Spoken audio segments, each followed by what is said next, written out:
أعوذ بالله من الشيطان الرجيم.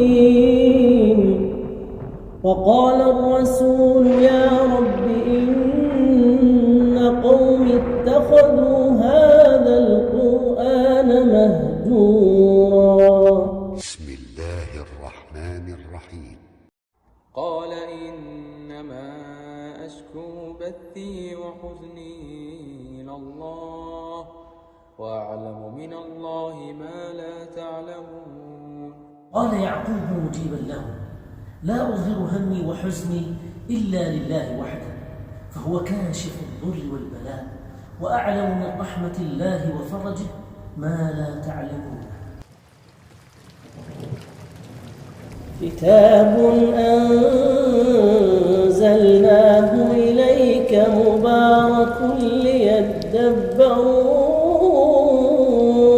آياته وليتذكر أولو الألباب.